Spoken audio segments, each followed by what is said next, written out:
আজকেও বেশ একটা অন্যরকম দিন। সকালবেলা শুরু হয়ে গেছে বৃষ্টি, আর এই বৃষ্টির মধ্যে হালকা ফুলকা এক্সারসাইজ করবো ভেবেছিলাম, বাট না, আমরা করে ফেলেছি অ্যাবস ওয়ার্কআউট। অনেকদিন পর এরকম এক্সারসাইজ করলাম, তো পেটের একটা পার্টিকুলার সাইডে প্রচন্ড ব্যথা হয়ে গেছে। ব্যথা হওয়া যদিও খুবই নর্মাল ব্যাপার, আস্তে আস্তে ব্যাপারটা চলেও যাবে, তবে হ্যাঁ মাঝে মাঝে কন্টিনিউ করতে হবে এই জিনিসটা। আচ্ছা, তোমরা কোন ধরনের এক্সারসাইজ করতে সব থেকে বেশি comfortable? Yoga, free hand exercise নাকি কার্ডিও?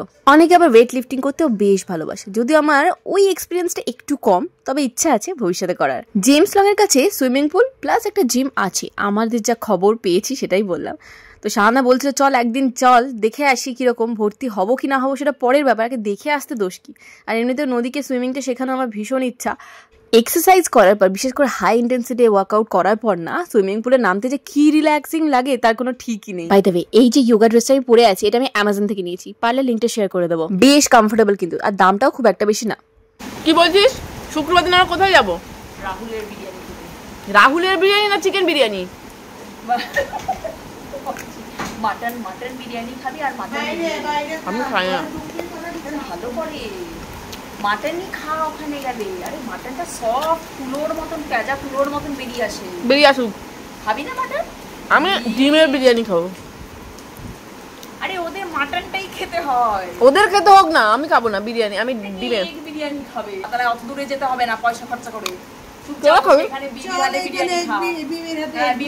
না না, ওটা দেখতে যাবো না, ঘোরা হবে আমাদের। কেন মাটন খাবি না কেন?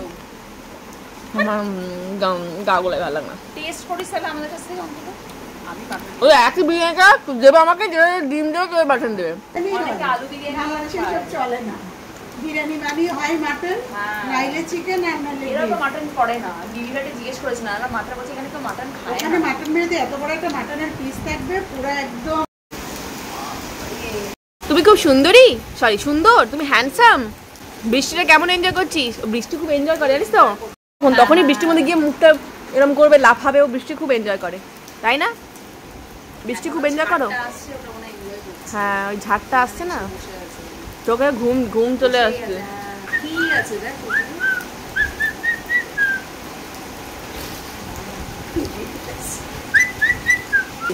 বাবা বাবা, কর কর কর কর কর কর, আসিস না আসিস না, বকবে বকবে। জাম করলো, কিরম করে জাম করলি? র্যাম্বো র্যাম্বো একবার জামটা কর, যেরকম করে জামটা করলি কর। যা আবার কি জাম্প কর, যা আবার কি লাফা। আর যাবে না, এক যদি ভেজে একবার জামটা কর র্যাম্বো, একবার জামটা কর, জাম কর, জাম জাম জাম জাম করে আয়, একবার জাম করে আয়, জাম কর, জাম জাম জাম জাম, র্যাম্বো জাম। ওই রকম জাম নয়, রকম অন্য রকম। ও বাবা রে, ও হচ্ছে আদরের মাস্টার। সারাদিন আদর করো, সারাদিন আদর। Good morning everyone, welcome back to my channel. Exercise করে চলে এসেছি, আর আজকে রান্নার একটু স্পেশাল রান্না করবো, কিছুই না, ওই নর্মাল ওই আলু ভাতের থেকে একটু ডিফারেন্ট কিছু। মানে বলছি ওই মাছের মাথা আছে, মাছের মাথা দিয়ে পুঁই শাক করবো, কুমড়ো কচু ফচু দিয়ে একটা ঘ্যাটের মতো, আর করব হচ্ছে লোটে মাছ। মুসলিম মুখে নিয়ে এসেছে লোটে মাছ, ওই লোটে মাছের ঝুড়ি করব, ডাল আর পুঁই শাকের ঘ্যাট। যদিও বাবা লোটে মাছ খাবে না, বাবার জন্য এমনি মাছ আনছে, সেই মাছের ঝোল হবে। বাড়ি ফিরেই আমি আমার জুস নিয়ে বসে পড়বো, বিট গাজর আপেল। তুমি কি নিয়ে বসেছো? পরোটা, চা। Good going.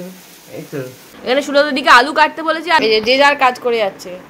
মা ব্যস্ত, মায়ের বিশাল ব্যস্ততার সঙ্গে পানি চুন ঘষতে হচ্ছে, তার সঙ্গে একটা করে চেবাচ্ছে, আবার পরেরটা জোগাড় করে রাখছে, 3 বেলার জোগাড় করে রাখছে।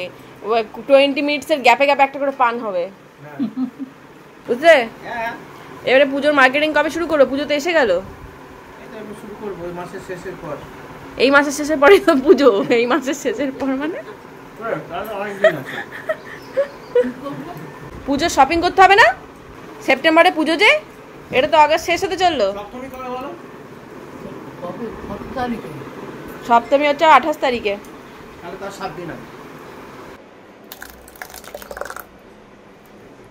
জুস ফুস খেয়ে কাজে লেগে পড়েছি। আর আজকে না পুঁই শাকটা আমি পুরোপুরি পেঁয়াজ আদা রসুন দিয়েছি, সাথে একটু ভাজা মশলাও দেবো। ভাজা মশলার মধ্যে শুধুমাত্র পাঁচফোড়নটাকে শুকনো খোলা একটু ভেজে নিয়েছি, তারপর ওটাকে গুঁড়ো করে এর মধ্যে দিয়ে দেবো। হ্যাঁ, তবে পাঁচফোড়নের সাথে দুটো শুকনো লঙ্কাও আছে। এইটা করে একবার দেখবেন, এত অপূর্ব টেস্ট হয়। যে কোনো ছ্যাঁচড়া বলুন বা ধরুন নর্মাল যে ঘন্ট টাইপের হয় না, ওই ভাজা মশলাটা অসাধারণ টেস্ট একটা আনে। মাছের মাথা দিয়ে করবো তাই বড়িটা দেওয়ার দরকার ছিল না, বড়িটা নিরামিষে দিলেই হতো। কিন্তু কি বলুন তো, কালকে যেহেতু মাছটা আনা, মুড়োটা তো ফ্রেশ না, তো সেই রকমের না গন্ধ ছাড়ে না। ফ্রেশ মুড়োর একটা অদ্ভুত গন্ধ হয়, আর মুড়োটা সেরকম বেশি বড়ও না, ছোটো মুড়ো, তো সেই জন্য একটু বড়ি দিয়ে দিলাম। আর এমনিতেও মুড়োটা আমি খাই না, আমি বড়ি দিয়েই খাই। মুড়োটা একটু ওই গন্ধের জন্য সাইডে রাখা থেকে ফর্স শো বলতে পারি। আর আমি না, আমার বাড়িতে কেউই মুড়ো খায় না। মুড়োটা 3টে কাজে ইউজ, মাছের মাথা দিয়ে মুগের ডাল, আর এই পুঁই শাক বা চচ্চড়িতে মাছের মুড়ো দিই, আর একটা হয় মুড়ি ঘন্ট। আর প্রত্যেকটাতেই মুড়োটা ফেলাই জাস্ট গন্ধের জন্য ইউজ করা হয়। দেখুন পুঁই শাকটা বেশ সুন্দর হয়েছে, আর একটু তেল দিলে দেওয়া যেত, বাট দিলাম না, এটাই এনাফ। আর এখানে ডিম সেদ্ধ বসিয়েছি রাতের জন্য। আচ্ছা, ওই মাছের মাথা দিয়ে পুঁই শাক হয়ে গেছে। এরপর আমি লোটে শাকটা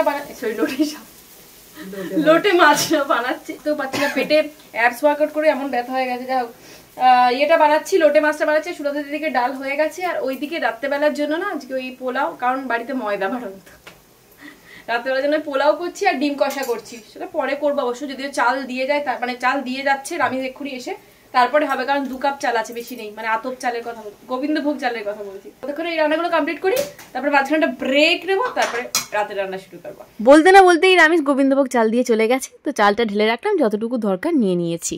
আর লোটে মাছগুলো না, মানে মশলার সাথে মেশানোর আগে আমি তেলের মধ্যে একটু ভেজে নিই, যাতে কাঁটাটা আলাদা করা যায়। কাঁটাগুলো মুখে পড়লে না খুব বিরক্ত লাগে খেতে। লোটে মাছের টেস্টটা এতটা অসাধারণ হয় যে এর মধ্যে কাঁটাগুলো না বাদ স্বাদে। সেই জন্য আমি ভেজে যখন সেদ্ধ হয়ে যায় কাঁটাগুলো বের করে তারপরে মশলার সাথে কষে নিই।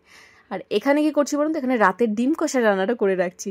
অনেকেই হয়তো বলেন যে রাত্রেবেলায় কেন রান্না করো না, কেন দুপুরবেলা থেকে রাতের রান্না করে রাখো, বাট বিশেষ করে সবারই কাজের ধরন আলাদা। আর সন্ধ্যেবেলাটা বা রাত্রিবেলার টাইমটা আমি সবসময় ফাঁকা রাখি নদীর জন্য, ওকে পড়ানোর জন্য। ওই টাইমে যদি আমি এই সমস্ত রান্না করতে বসে যাই না, ওকে পড়ানোর দিকটা ঢিলে দেওয়া হয়ে যায়। ও পড়তে চায় না বা একটা জিনিস নিয়ে অনেকক্ষণ বসে থাকে। ওদের তো ম্যাচুরিটি লেভেল এখনো পর্যন্ত এসে পৌঁছয়নি যে পড়াশোনাটা কি, আমাকে নিজের পড়া নিজেই করতে হবে, তাই আমাদেরকে সমানে বসে থাকতে হয়। যারা মা তারা হয়তো বুঝবেন। তো সেই জন্যই আমি সন্ধ্যেবেলার টাইমটা একদম ফাঁকা রাখি। হ্যাঁ, তবে মাঝখানে ম্যাম চলে যাওয়ার পর 1 ঘন্টা বা 1.5 ঘন্টার ওকে ব্রেক দিই, যখন ও টিভি দেখে, কখনো খেলতে যায়, কখনো স্কেট স্কুটার চালায়। তো বাকি টাইমটা আমি ওকে পড়াই। কিছু কিছু দিন আছে, যেরকম শনি রবিবারগুলো ধরুন সকালবেলার দিকটা পড়িনি, বাড়িতে থাকে তো, আর সন্ধ্যেবেলাটা আমরা একটু বেরোই, ঘুরতে যাই বন্ধুদের সাথে, অভিষেক থাকলে অভিষেকের সাথে।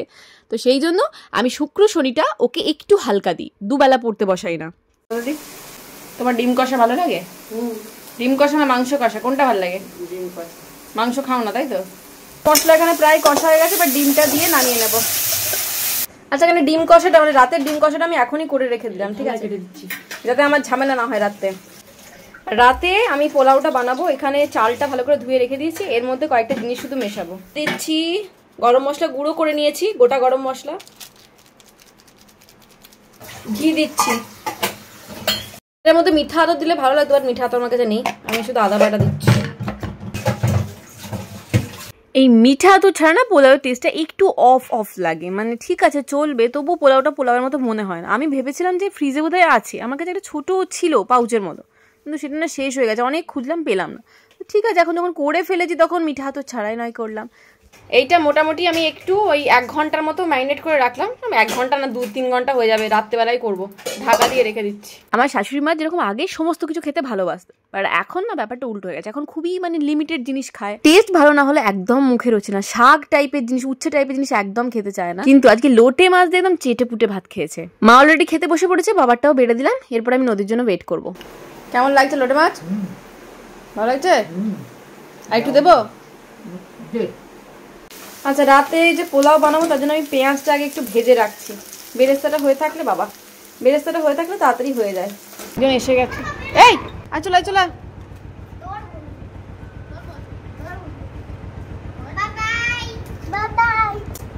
কেমন হলো নদী এক্সাম? ভালো হয়েছে?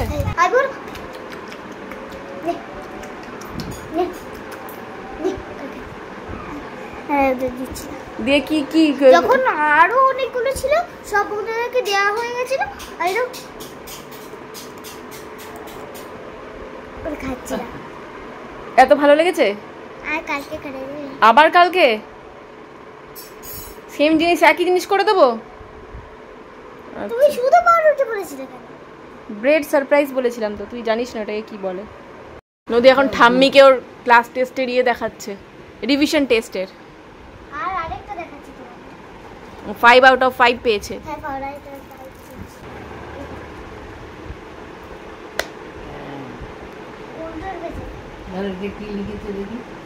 সুস্মিতার একটা বাটি আমার কাছে রয়ে গেছিল, এর মধ্যে পুঁই শাক আছে, নিচে লোটে মাছ আছে, ও খেতে ভালোবাসে, এটা দিয়ে আসি। এই যে বেরেস্তা ভাজা রেডি, এটা এখন রেখে দিই, সন্ধ্যাবেলায় কাজে লাগবে। আর এই দেখুন আমার কীর্তি, এই নদীকে মাছের ঝোল দিয়ে গ্যাসটা বন্ধ করতে ভুলে গেছি, আর এই হচ্ছে অবস্থা। মাছটা আছে, এটা এর সাথে পুরো ছিটে গেছে, এই যে এই হচ্ছে অবস্থা। মিসেস মুখার্জি এখন বেরোচ্ছে টুডে, ও যাচ্ছে গুয়াহাটি।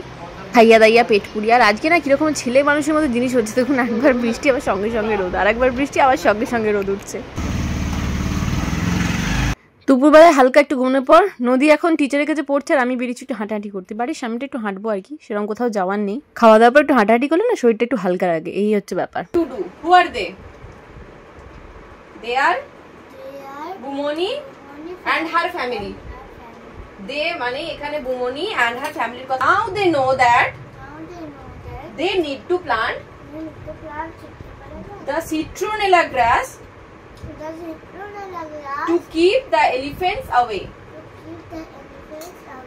এখন মেয়েকে পড়ানো ছাড়া আমার কোনো কাজ নেই, আমি সারাদিনটা মেয়েকে পড়িয়ে যাবো এখন পুজো পর্যন্ত, আর তো 1 মাসই বাকি আছে। মেয়েকে পড়েই যেতে হবে, পড়েই যেতে হবে, পড়েই যেতে হবে। এই যে এত মজা করে এলি মন্দারমণিতে, ভালো করে পড়, আবার মজা করব, ঠিক আছে? এই ব্যাগটা না আমি নায়িকা ফ্যাশনে দেখেছিলাম, আমি যে ড্রেসটা কালকে নিলাম ওর সাথেই মানে এটা কিনেছি। এত ভালো লাগলো ব্যাগটা দেখতে, কালারটা খুব সুন্দর। এই কালারে আমার না একটাও ব্যাগ নেই, তো এটা নিয়েই নিলাম। কি সুন্দর দেখতে না ব্যাগটা, কালার কম্বিনেশনটা খুব রিচ আর কি। আর এটার সাথে দেখুন একটা বড় ইয়ে দিয়েছে, স্লিং দিয়েছে, এটা লাগিয়েও নেওয়া যাবে বা না লাগিয়েও নেওয়া যাবে, যেদিন যেরকম মানে যেরকম যা ইয়ে হয়। তো এটা কমিউনিটি পোস্ট আমি দিতে পারবো, কারণ নায়িকা ফ্যাশনের লিঙ্ক ইউটিউবে দেওয়া যায় না আই গেস। ব্র্যান্ডের নাম ফ্যাব হিউ, আচ্ছা ফ্যাব হিউ, ঠিক আছে। অ্যাজ ইউজুয়াল ব্যাগের ভেতর থেকে এই নাড়ি ভুড়ি বেরিয়েছে, এটাকে এখন ফেলবো আমি। ঢুকে পড়ছি রান্নাঘরে, ঢুকে পড়ছি না, ঢুকে পড়েছি রান্নাঘরে। এই যে কাজু বাদাম বেশি ছিল না জানেন তো, এই অল্প করে ছিল কাজু বাদাম, কিশমিশ দিয়ে পোলাওটা বানিয়ে ফেলে। আমি সাদা পোলাও বানাই, বাসন্তী পোলাও বানাই যদি তখন তার সাথে চিকেন কষা বা মাটন কষা থাকে, তাহলে বাসন্তী পোলাওটা খেতে ভালো লাগে, বা ডিম কষা দিয়ে সাদা পোলাওটাই বেটার লাগে।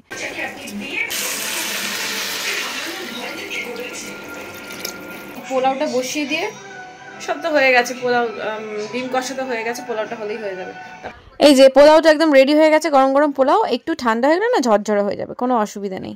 একটু বেশি করে মিষ্টি দিতে হলো, আমি কমই দিই, বাট আমার শাশুড়ি মা বেশি মিষ্টি পছন্দ করে। এর মধ্যে পোলাও আর ডিম কষা রেডি, এবার খাবো। আজকে সারাদিন রান্না বান্না খাওয়া দাওয়া তো বেশ ভালোই হলো। তো 11টা বাজছে, এখন ঘুমোবো। কালকে সকাল থেকে আবার যোগা সেশন শুরু, যদিও কালকে আমরা খুব লাইট এক্সারসাইজ করবো, সেরকম হাস কিছু করবো না। আমি না ভ্যাসলিনটা দিলাম বুঝলেন তো, ভ্যাসলিনটা আমার সামহাও মনে হচ্ছে ঠোঁটটাকে আরও বেশি কালো করে দিচ্ছে, কেন জানি না। তো বোরলিনটা অনেক বেটার আমার মনে হচ্ছে। আমি ভ্যাসলিনটা ইউজ করলাম তো মোটামুটি 10-15 দিন, আমি সেরকম ভালো রেজাল্ট কিন্তু পাইনি। আর বেশি ময়েশ্চারাইজ করছে না, মানে ওই ভ্যাসলিন লাগানোর পর আমি কোনো লিপস্টিকও দিতে পারছি না, লিপস্টিক উঠছেই না, বস মানে বেরিয়ে যাচ্ছে সব লিপস্টিক। পোলাও ডিমটা কেমন খেলি? ভালো খেলে? ঠিক আছে, শুয়ে পড়ো, গ্রুপ করে শুয়ে পড়ো, গ্রুপ। আর আমি নদীকে ঘুম পাড়াবো, আর দেখতে দেখতে আমি লাভ রিয়া বলে যে এটা দেখছি সেটাই দেখবো। ওটা এখনো পর্যন্ত শেষ করতে পারিনি, বিশাল বড় সিজন, চলেই যাচ্ছে। Good night.